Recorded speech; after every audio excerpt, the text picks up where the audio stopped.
A man was startled to find mysterious burn marks that had somehow appeared on his desk. He then learned that the person he was talking to over the radio had burned the table. This shocking revelation made them realize they were sharing the same desk, separated by 30 years. After talking for a while, the man realized he was speaking with his own father. To convince his dad that he was truly his son from the future, he predicted the outcome of an upcoming baseball game. Then he told his father about a warehouse fire that was about to break out in the suburbs, warning him not to take what he thought was the safe route, because his father had died in that very fire years ago. Suddenly, the radio signal grew weak and their conversation was cut off. His father was a firefighter. The next day, he watched the baseball game. The result was exactly as his son had predicted. The suburban warehouse fire also happened right on schedule. Everything unfolded just as his son had foreseen. After finding a trapped girl, the father instinctively chose the corridor with the least fire, but suddenly remembered his son's warning. He immediately turned around, took a different route, found another exit, and escaped alive. Meanwhile, the man suddenly gained new memories of a living father. Though his father had survived the fire, he didn't live much longer. The man discovered his father had died of lung cancer from smoking, so he rushed home and turned on the radio. His father was already waiting for him. Now he believed he was talking to his son from the future. The man pleaded with his father to quit smoking, but breaking a habit of over 10 years would take time.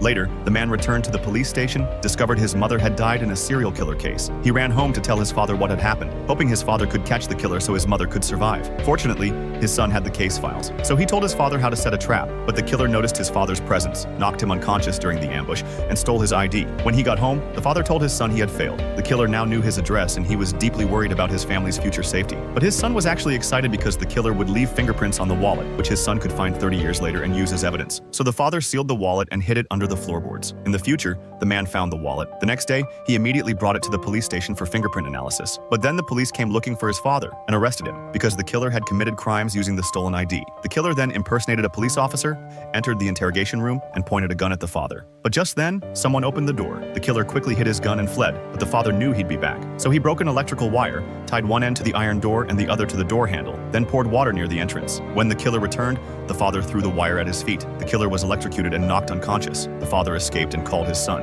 But suddenly, both son and father were attacked by the killer in their respective time periods. The young killer in the past, the old killer in the present. Just then, the father shot and wounded the young killer's hand, and the old killer's hand vanished. As time shifted, things changed. A gun appeared from nowhere and killed the killer. That shot was fired by the father, an old man who had survived by quitting smoking. They were finally able to meet again and embrace. If you could talk to someone from the past, what would you say?